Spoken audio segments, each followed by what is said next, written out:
Saúde a todos com a graça e com a paz do nosso Senhor. Irmãos, se nós não tivermos cadeiras lá para o imóvel, nós já falamos, cada um leva a sua de praia e nós seguimos assim mesmo, né? Como os irmãos abrirem a palavra de Deus no livro de Apocalipse, capítulo 2. Apocalipse 2, versículo 12. Nós temos estudado as 7 cartas de Cristo às igrejas no livro de Apocalipse e hoje nós vamos tratar da carta destinada à igreja em Pérgamo.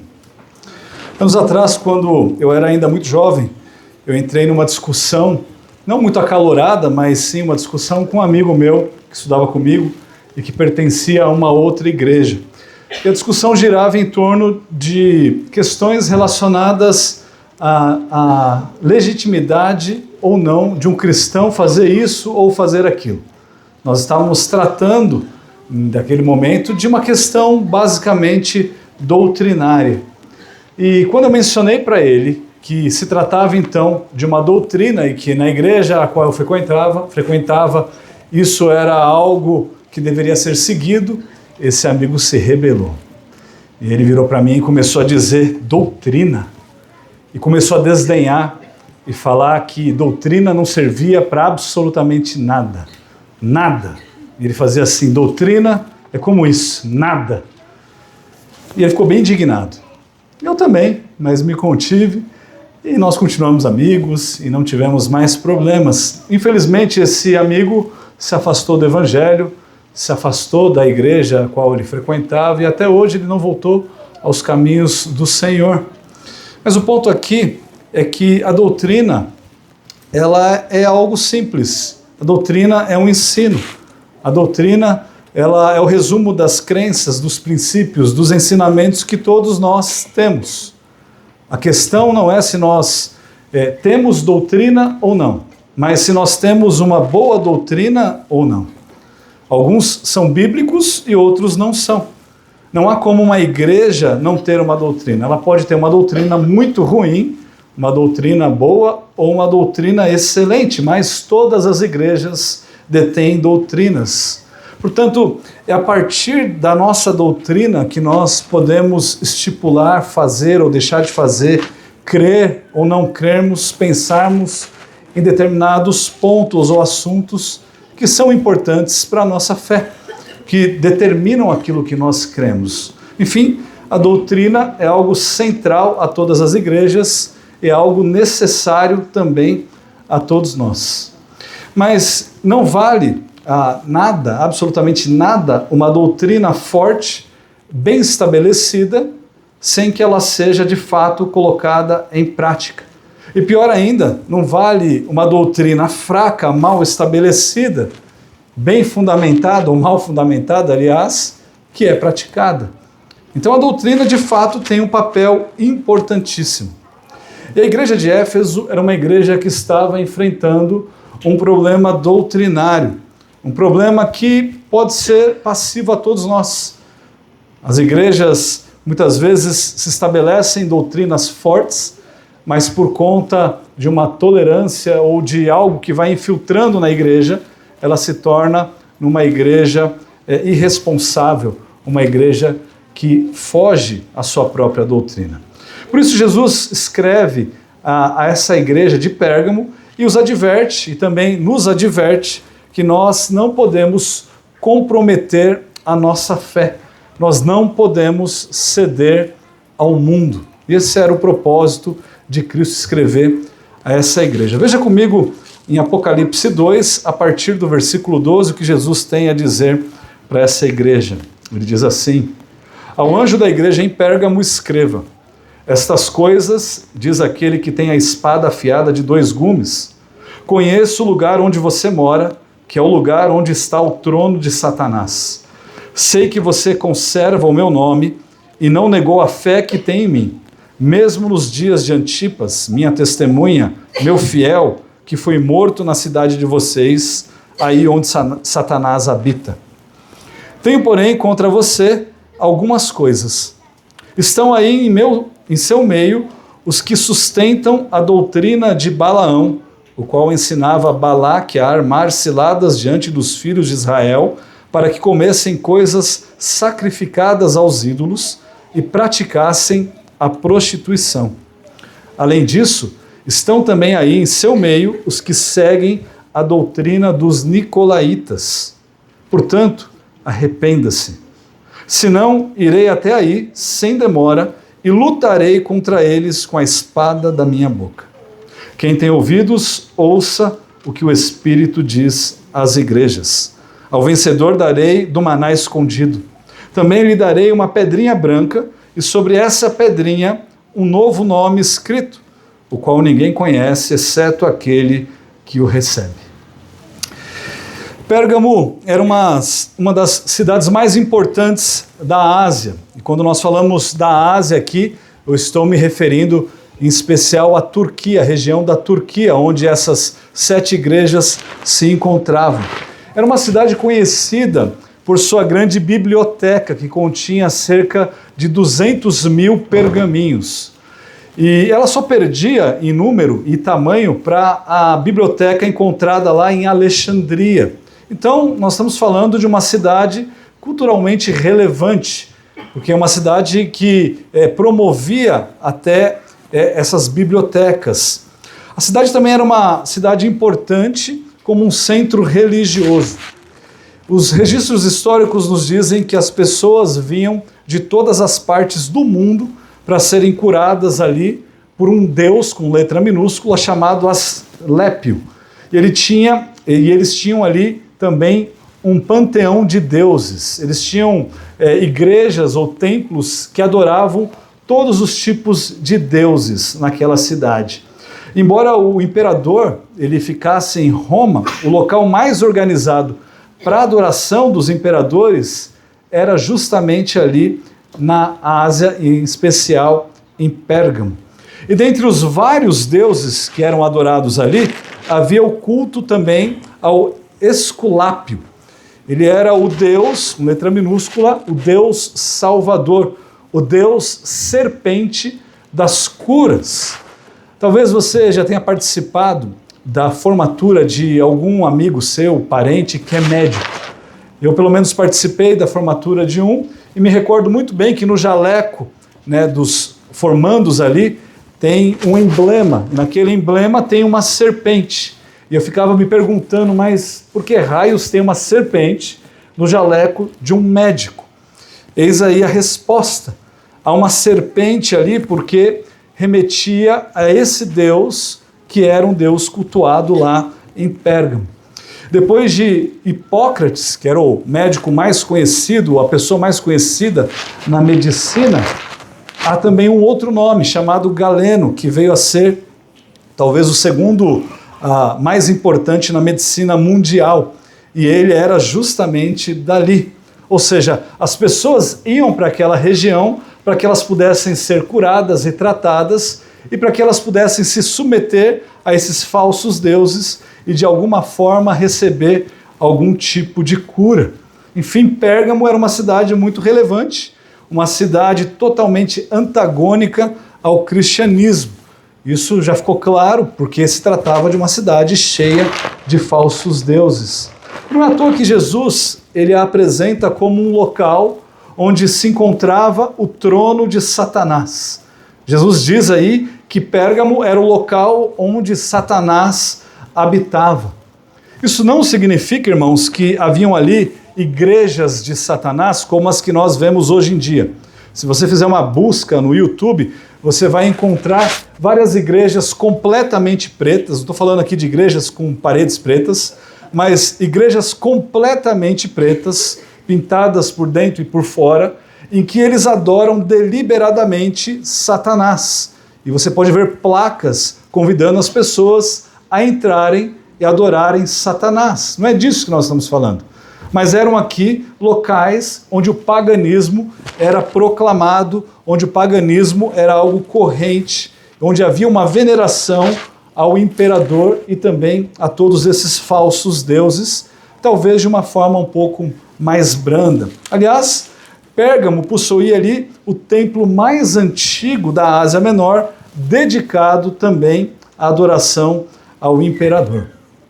E ao escrever essa carta ao pastor dessa igreja em Pérgamo, Jesus, ele se apresenta de uma forma determinada. Ele diz que ele é aquele que tem a espada afiada de 2 gumes, isso está no versículo 12, ou seja, Jesus é aquele que detém toda a autoridade. Certo teólogo disse o seguinte, que em uma cidade tão devotada aos romanos quanto era Pérgamo, e local da residência do procônsul, que possuía o poder de condenar pessoas à morte, e cujo próprio símbolo pode ser considerado uma espada, essa espada de 2 gumes, saindo da boca de Jesus, era um lembrete salutar que existe um poder maior do que o de qualquer governador romano e terreno. Aquele que tem o poder para julgar é o Senhor Jesus Cristo. O ponto que mais tarde vai ficar evidente é que Jesus é aquele que vem sim para julgar, mas ele vem sim também para proteger por meio dessa espada, que é a sua palavra. E ele protege e ele julga a todos nós. Como nas demais cartas, Jesus ele tem palavras de elogio e Jesus também tem palavras de condenação a essas igrejas. E como elogio, eles podiam se orgulhar deles terem conservado o nome de Cristo e de não terem negado a Cristo mesmo diante das duras perseguições que eles estavam passando. E a perseguição aos cristãos naquela região era uma perseguição que estava de fato sendo muito dura e recorrente. Lá em Éfeso, como nós estudamos, eles estavam suportando os maus, era perseguição. Em Esmirna, eles estavam passando por tribulações, perseguição, pobreza e blasfêmias contra eles. E agora, se nós seguirmos então a ordem das cartas, que na semana passada nós invertemos, em Pérgamo, eles estavam num local completamente hostil à fé cristã, em meio ao território inimigo, local onde o próprio Senhor diz que era o trono e habitação do próprio Satanás.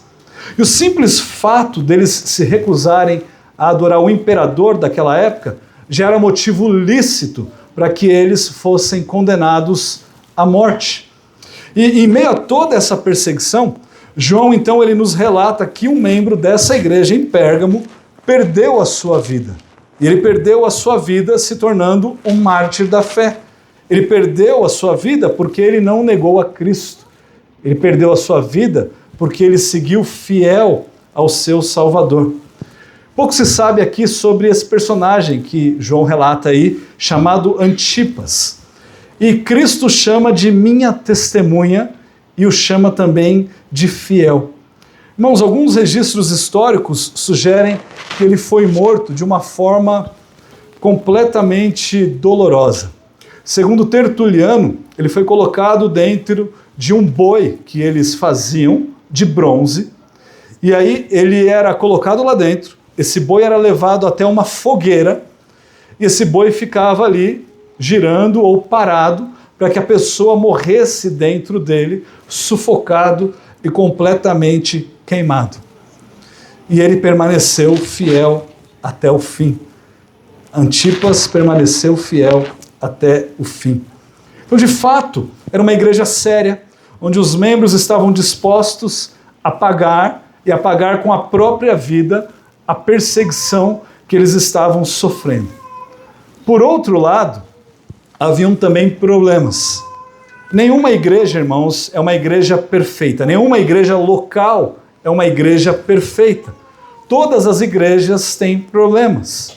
Por exemplo, aqui nós temos muitos corintianos. Não, nós temos problemas de todos os tipos, irmãos. E nós precisamos entender que nós precisamos identificar esses problemas e lutar, nos arrepender, modificar. E de fato, essa igreja também tinha problemas.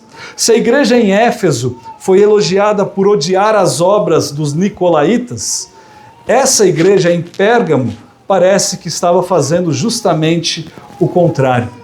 Veja comigo no versículo 14 e no versículo 15. Lá diz assim: tenho, porém, contra você algumas coisas. Estão aí em seu meio os que sustentam a doutrina de Balaão, o qual ensinava a Balaque a armar ciladas diante dos filhos de Israel, para que comessem coisas sacrificadas aos ídolos e praticassem a prostituição. Isso no meio da igreja. Além disso, estão também aí em seu meio os que seguem a doutrina dos nicolaítas. Se uma igreja não seguia essa, seguia. Se uma igreja perdeu o primeiro amor, essa não perdeu, mas simplesmente comprometeu o seu primeiro amor. Tudo indica aqui que a doutrina, os ensinos de Balaão, eles se assemelham aos ensinos dos nicolaítas.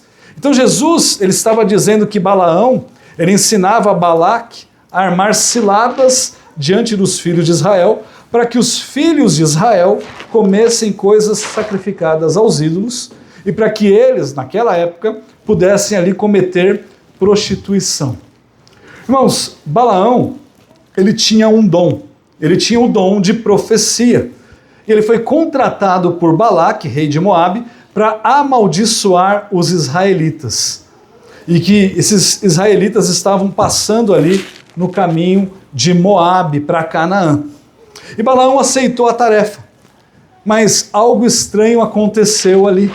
Toda vez que ele abria sua boca para amaldiçoar Israel, ele pronunciava uma bênção.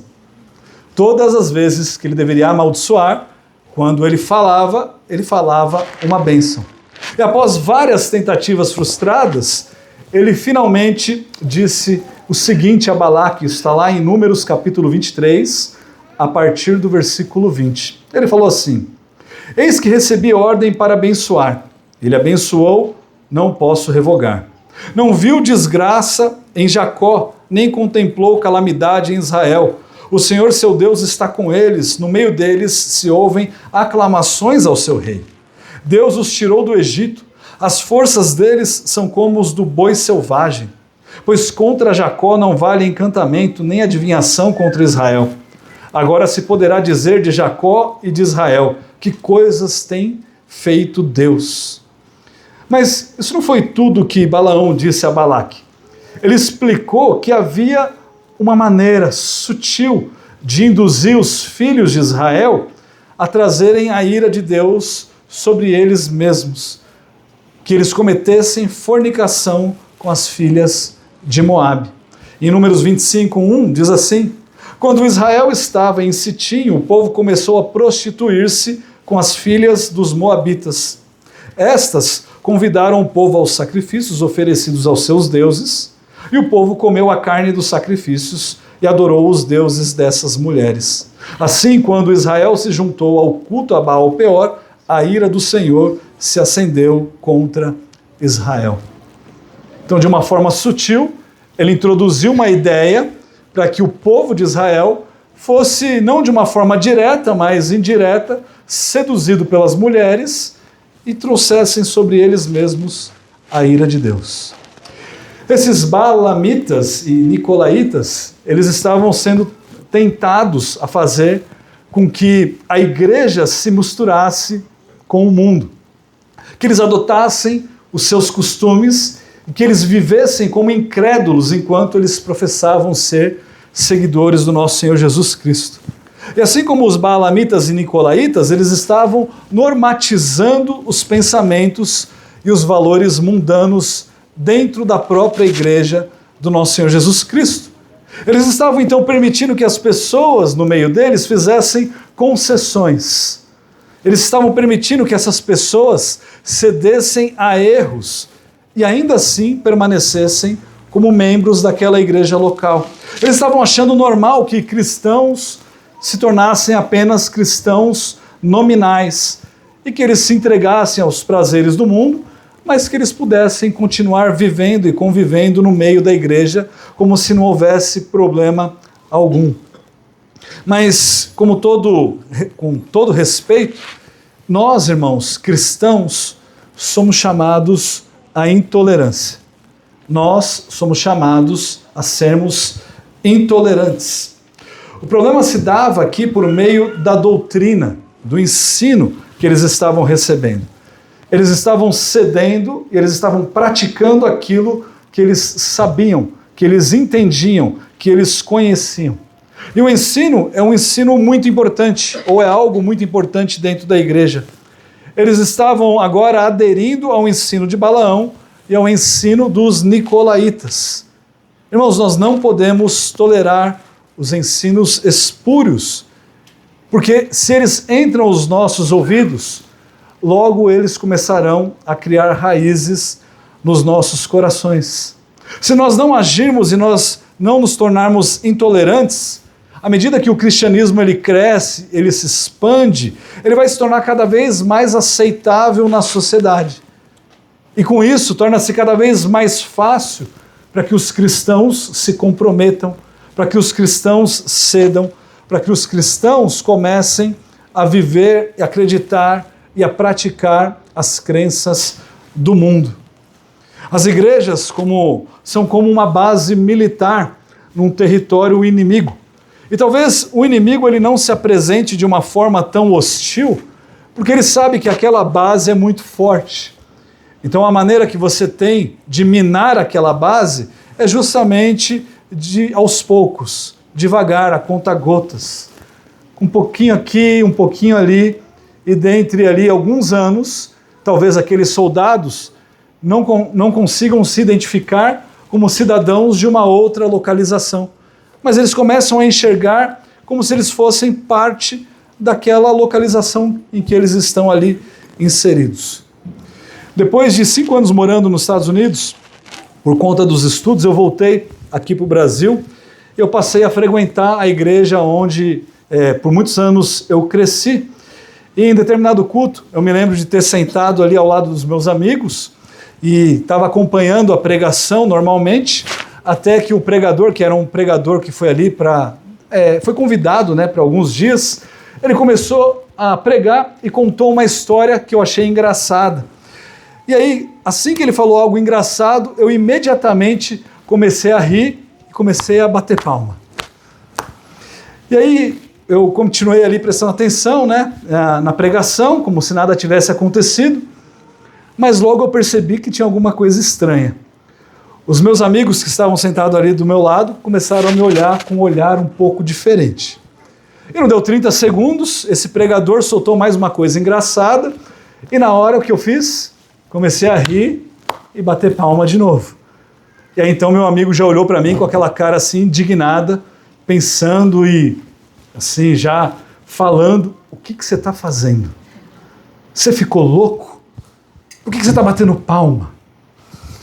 Irmãos, depois de 5 anos morando ali, algo que eu achava estranho no começo, que era justamente isso, algo cultural dos norte-americanos, se tornou a minha prática. Foram apenas 5 anos para mudar algo que eu achava completamente repugnante. Eu me lembro bem disso, chegando ali num dos primeiros eventos da universidade, 5.000 pessoas juntas, e aí o palestrante falou algo engraçado e todo mundo começou a bater palma e rir.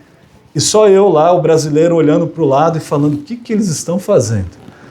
5 anos depois, estava eu lá, sozinho na igreja, batendo palma, e todo mundo olhando para mim, falando, o que você está fazendo? E é justamente isso que acontece conosco. De certa forma, nós nos tornamos tolerantes, e nós nos tornamos tolerantes aos poucos. Nós vamos aceitando, e é algo que vai tomando conta de nós. E quando nós percebemos, nós já estamos inseridos. Nós simplesmente começamos a nos habituar com o erro, talvez na igreja. E dali a algum tempo nós estamos completamente camuflados e é impossível que nós sejamos destacados no meio daquele grupo onde nós estamos inseridos. O erro, irmãos, bem como os outros problemas, eles entram em nossa vida e eles nos matam de uma forma que nós não percebemos. Você provavelmente já ouviu falar sobre aquela ilustração do sapo que é colocado numa panela, e não uma panela de pressão, uma panela aberta com água. E você simplesmente pega um sapo, eu não sei por que criaram essa ilustração, ou se fizeram esse experimento, mas você pega um sapo, você pode fazer isso na sua casa hoje à noite, pega uma panela, coloca água, coloca esse sapo dentro dessa panela com água e liga o seu fogão numa temperatura bem baixinha. Esse sapo não vai pular imediatamente. Mas em determinado momento, quando a água já estiver fervendo, esse sapo vai morrer. E ele nem percebeu, por conta da sua natureza, que ele estava correndo esse risco. E assim também nos ocorre. Nós muitas vezes estamos habituados, e tão habituados com o nosso redor, com os erros, com as coisas, que nós não percebemos o risco que nós estamos correndo. Nós começamos a nos habituar com o pecado, nós começamos a nos habituar com os prazeres ilícitos, nós começamos a pensar e falar coisas completamente impuras, nós começamos a pensar coisas ruins sobre as outras pessoas, nós começamos a ter desejos pecaminosos, e ao invés de matar esses desejos, nós alimentamos esses desejos, compartilhamos esses desejos. E quando nós estamos ali, percebemos que nós já estamos praticando esses desejos. Nós estamos habituados com a murmuração. E basta você ficar do lado de alguém que murmura o tempo todo, que você vai fazer o quê? Murmurar, murmurar e murmurar. Nós nos habituamos com a discórdia, com a ira, e achamos que a ira é algo comum, algo normal. Tudo bem eu me irar. Bom, tudo bem se você não pecar. A segunda parte não, é o que nós não queremos. Nós iramos e nós pecamos. Nós nos habituamos com as brincadeiras de mau gosto, com comentários impróprios, até que eles se tornem as piadas base. E está tudo normal, está tudo certo. Nós achamos que o culto é um mero entretenimento, porque nós viemos para o culto para sermos agradados. Nós não estamos aqui para cultuar. E cada vez mais que nós assistimos cultos online, é isso que nós recebemos e percebemos, e logo mais estamos inseridos. Logo mais nós estamos praticando isso. Depois nós percebemos que nós não estamos nem participando dos cultos, porque não é necessário mais participar dos cultos. Nós simplesmente os abandonamos. Nós achamos que, como foi falado aqui, não é responsabilidade dos membros contribuir com a igreja. Enfim, nós começamos a nos tornar tão habituados com o erro, que o erro toma conta e se torna a nossa prática, se torna a nossa norma, o nosso normal. Enfim, nós nos habituamos com qualquer coisa que não agrada a Deus, principalmente com erros doutrinários. Tiago diz lá em Tiago, capítulo 1, versículo 27, o seguinte: a religião pura e sem mácula para com o nosso Deus e Pai é esta: visitar os órfãos e as viúvas nas suas aflições e guardar-se incontaminado do mundo. Se você pratica a primeira e a segunda parte, mas não pratica essa terceira, você não está vivendo a religião pura e sem mácula para com o nosso Deus e Pai. Você está como os judeus, falsos judeuses, que estão ali seguindo as suas próprias boas obras, mas que não estão seguindo os princípios estabelecidos pelo próprio Deus. O nosso chamado é de nos guardarmos incontaminados do mundo. O pastor Joel Bick, ele nos lembra que essa igreja, ela havia sido fiel debaixo dos ataques violentos do mundo. Afinal de contas, um dos seus membros foi morto, irmãos. Foi martirizado. Mas ela estava cedendo às seduções da amizade com o mundo. E muitas vezes o mundo não se apresenta como um inimigo. O mundo se apresenta apenas como um amigo, legalzão, gente boa, alguém com quem você quer passar muito tempo, gastar as suas horas, dedicar a sua hora, o seu dia, e você vai se entregando, entregando e entregando. E essa igreja em Esmirna era uma igreja viva, que estava em meio a uma cidade morta. Mas a igreja de Pérgamo, que nós estamos vendo agora, ela se apresenta como uma igreja que tinha no seu centro o mundo. Não era como a outra igreja, que era uma igreja viva no meio de um povo morto. Mas era uma igreja que estava trazendo o mundo morto para dentro da sua própria igreja. Irmãos, um navio no mar ele está justamente onde ele foi projetado para estar, na água. Mas uma vez que a água começa a entrar no navio, tem alguma coisa errada. Tem alguma coisa errada. O navio foi feito para ficar na água, mas ele não foi feito para ter água dentro dele. E nós precisamos entender essa distinção. E se esse era o caso dessa igreja em particular, perceba que ele pode muito bem também ser o caso da nossa igreja. Perceba que mesmo sendo capazes de ter membros dispostos a se tornarem ali mártires, a tolerância ao erro era passível de julgamento da parte de Cristo. Certo dia eu peguei um Uber, eu comecei uma conversa com um motorista e ele disse para mim que ele frequentava uma dessas igrejas, daquelas que gostam de falar muito sobre dinheiro e que na verdade, você sabe muito bem, gostam de pedir dinheiro e dizer que você tem que dar dinheiro e tem que fazer isso e tem que fazer aquilo e tudo mais. Então eu perguntei para ele por que ele estava frequentando aquela igreja. A resposta que ele me deu foi a seguinte: eles pedem mesmo, eles cobram mesmo, mas eles pregam a palavra. Eles pregam a palavra. Irmãos, a tolerância, ela se dá como um paradoxo. Mesmo diante de uma afronta à própria palavra de Deus, há quem prefira permanecer numa igreja assim, porque supostamente ela está pregando a palavra. Você vê algo positivo, e mesmo vendo tantos erros, você não lida com os erros, e ainda permanece ali, pelo resto da sua vida. Nós não podemos ceder território ao mundo, ao nosso inimigo, ao inimigo da nossa alma. Por isso Jesus diz no versículo seguinte: arrependa-se, arrependa-se, senão irei até aí sem demora e lutarei contra eles com a espada da minha boca. Irmãos, Cristo faz um chamado ao arrependimento, à mudança de atitude, à mudança de direção. E às vezes nós confundimos as ordens de Deus com pedidos de Deus.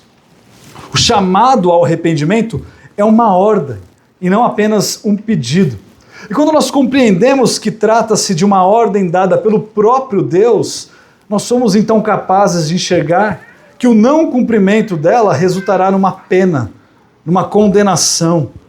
Haverá certamente consequências. E nesse caso, a consequência seria o julgamento do próprio Cristo contra aqueles que não se arrependeriam. Da boca dele, o próprio Senhor Jesus diz: sairá uma espada que trará juízo, uma espada que julgará a todos. Mas o nosso Deus é um Deus bondoso. O nosso Deus é um Deus também de consolo. O próprio Senhor Jesus disse que ele não veio para condenar o mundo, mas para que o mundo fosse salvo por meio dele. Por isso ele diz no versículo 17: quem tem ouvidos, ouça o que o Espírito diz às igrejas. Ao vencedor darei do maná escondido. Também lhe darei uma pedrinha branca, e sobre essa pedrinha um novo nome escrito, o qual ninguém conhece, exceto aquele que o recebe. O chamado que nós temos aqui é para que nós o ouçamos, para que todos nós ouçamos aquilo que o Espírito tem a dizer. Aquele que permanecer fiel, aquele que se arrepender, aquele que vencer, ou seja, aquele que estiver ali seguindo a ordem de Cristo, ele vai receber um maná escondido e uma pedrinha branca com o nome escrito. Esse maná escondido, muito provavelmente, é uma alusão a um maná. Lembra do pão que foi dado, o maná que foi dado por Deus a Israel no deserto? E ele foi dado, parte do qual foi preservado ali no lugar santíssimo, dentro do tabernáculo. E essa pedra branca provavelmente está conectada a esse maná. Lá em Números 11:7, o autor descreve o maná como algo semelhante a bidélio, que era uma pedra branca. Então, muito provavelmente, ele está falando da mesma coisa. Então, o que ele está querendo dizer com isso? Cristo é quem promete nutrir os fiéis com o maná. Mas esse maná é um maná inesgotável, celestial e espiritual, embora esteja aqui escondido, ele não possa ser visto com os olhos nus, os nossos olhos humanos. Tá difícil? Então olhe lá comigo em João capítulo 6, versículo 32 até 35. Olha o que Jesus diz ali em João 6, 32 a 35. Jesus lhes disse: em verdade lhes digo, que não foi Moisés quem deu o pão do céu para vocês, quem lhes dá o verdadeiro pão do céu é o meu Pai. Porque o pão de Deus é o que desce do céu e dá vida ao mundo. Então eles disseram: Senhor, dê-nos sempre desse pão. E aí Jesus respondeu: eu sou o pão da vida. Cristo é esse pão, Cristo é esse maná que foi dado por Deus Pai. Quem vem a mim jamais terá fome, e quem crê em mim jamais terá sede. Irmãos, Cristo é o próprio pão da vida, o maná do céu. E todos aqueles que dele se alimentam recebem um novo nome, como cumprimento da profecia de Isaías, no qual os fiéis de Israel seriam chamados com um novo nome. Nós não somos mais apenas um número, mais um, mas em Cristo, tendo parte em Cristo, nós agora nos tornamos filhos do próprio Deus, irmãos do nosso Senhor Jesus Cristo. Como cristãos, irmãos, nós não podemos normatizar os valores mundanos. O relativismo moral, ele tem consequências. As ideias têm consequências. E cristianismo nominal só servirá para trazer julgamento por parte de Deus. Por isso nós precisamos considerar o seguinte: será que há alguma área na minha vida, não na vida da pessoa ao meu lado, na minha vida, em que eu estou comprometendo a minha fé, adotando aqui princípios, valores, hábitos e crenças mundanas que me fazem me afastar de Cristo? E por que não afastar as outras pessoas de Cristo? Irmãos, a pureza doutrinária, ela não é irrelevante. Os balamitas e nicolaítas, eles normatizaram ali o pecado. Mas Jesus nos chama ao arrependimento. Você não foi chamado para se camuflar com o mundo, nem para ser parecido com o mundo. Nada disso. Nós fomos chamados para sermos sal e luz. Ambos elementos que se diferenciam e muito nesse mundo, ou no local onde eles são colocados. Ele ilumina, ele dá sabor, ele é diferente. Ao invés de tentar se desculpar e de encontrar culpados para a sua sessão, para as suas concessões, para você estar permitindo que o mundo tome conta dos seus hábitos, arrependa-se. Arrependa-se. Nem todos os caminhos levam ao céu. Isso é uma mentira. A tolerância ao erro não é sinal de virtude, mas sim o desvio bíblico, o desvio da verdadeira teologia, do verdadeiro cristianismo. Você não precisa ser sem educação ou desrespeitoso porque você não tolera o erro. Mas lembre-se, você não deve simplesmente tolerar o erro, porque tolerando o erro você está se afastando dos princípios bíblicos. Portanto, resista aos falsos ensinos. Cheque o que você ouve e compare aquilo que você está ouvindo, vendo, assistindo com as Sagradas Escrituras. Por fim, irmãos, ore a Deus para que nós possamos ser como Antipas. Eu não estou aqui pedindo para que você ore, para que você seja um mártir, mas para que você seja fiel ao Senhor, mesmo que isso lhe custe absolutamente tudo. Nós possamos dar ouvidos ao Espírito Santo de Deus e confiar nele, vivendo de modo que nós venhamos a nos tornarmos vencedores no nosso Senhor Jesus Cristo. Amém?